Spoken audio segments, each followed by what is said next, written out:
Planning a cruise shouldn't require 17 browser tabs, 6 Facebook groups, 3 YouTube channels, and some guy named Steve telling you you're an idiot because you booked the wrong side of the ship. And yet, here we are. That's why we're building Cruising 101. Not to tell you how we cruise. And definitely not to convince you that you need to cruise. The goal is much, much simpler. Teach you enough about cruising to make your own decisions. Here's what happens when you start researching your very first cruise. You ask one question, and somehow you get 17 different answers. One person will tell you you absolutely need a balcony. Someone else tells you it's a waste of money. One person says, buy the drink package. Someone else will say, you're an idiot if you do. Then my favorite. Someone says their cruise line is the only one worth sailing. And before long, a pretty simple question has turned into a huge amount of noise. That's not what we're doing here. I am not going to tell you there's one right way to cruise. Because there isn't. What I am going to do is make sure you understand your options, how they actually work, and the trade-offs in between, so you can decide what's right for you. And we're going to keep it pretty simple. Cruising 101 has 3 parts. 1, choose your cruise. Is cruising even right for me? And which cruise fits me? 2, get ready to cruise. I've chosen my cruise. What do I need to do before I go? And 3, take your cruise. I'm going. How do I actually do this? Yep. That's it. Choose it, get ready for it, and take it.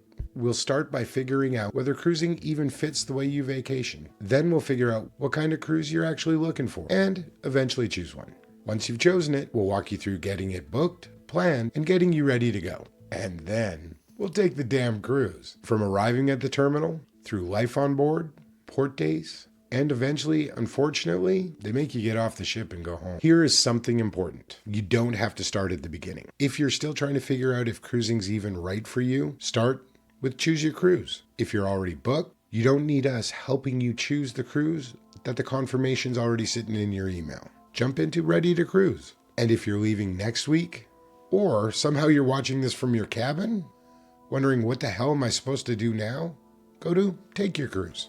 Cruising 101 follows the cruise journey in order, but you don't have to. Start where you are, learn what you need, keep moving on. And once you're there, we're going to make this even simpler. Every lesson starts with just one question, and it has one job. Make sure you understand the answer well enough to actually use it, starting with why it matters. Then we're going to explain it in plain English. We'll break down your options, show you the trade-off, and use real cruises, real decisions, real mistakes, including plenty of ours, to make it make sense. Along the way, we're going to clear out any misconceptions, bad advice, unnecessary worries that can make a very simple decision feel a whole lot harder than it needs to be. And then we're bringing it back to you, because that's the point. Not memorizing cruise trivia, using what you've learned. And yeah, there will be some questions. At the end of each lesson, our quick questions give you a chance to see what's stuck. Some will test your cruise IQ. The others answer an equally important question. Are you Gen X? We are keeping score. We'll also check in along the way to make sure the important stuff is actually sticking before we keep on moving. Don't worry.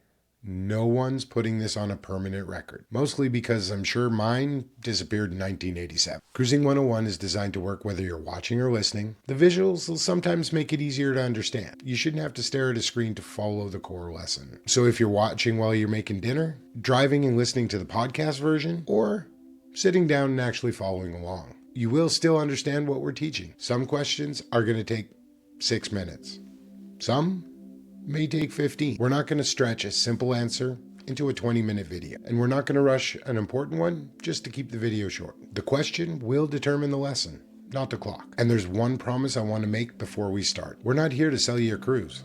Obviously, we like cruising, and it would be a very strange course if we didn't. But cruising isn't automatically the vacation for everyone. Sometimes we're going to show you a benefit, and sometimes we're going to show you the downside that comes with it. And sometimes you might finish a lesson and say, no, that's not for me, because making an informed no is a hell of a lot better than spending thousands of dollars and finding out after it's too late. So that's Cruising 101. 3 parts, a whole lot of questions, but only one at a time. And the rule throughout this whole thing is very simple. One question, understand it, use it, then move on. And if you're starting with us from the beginning, there's one thing we need to get straight before we talk about cruise lines, ships, destinations, cabins, any of it because you already have a picture in your head of what a cruise actually is. Maybe it's a floating hotel or an all-inclusive resort. Maybe it's just a beautiful ship taking you from one destination to another. And if that picture's wrong, every decision you make afterwards starts from the wrong place. So that's where we're starting.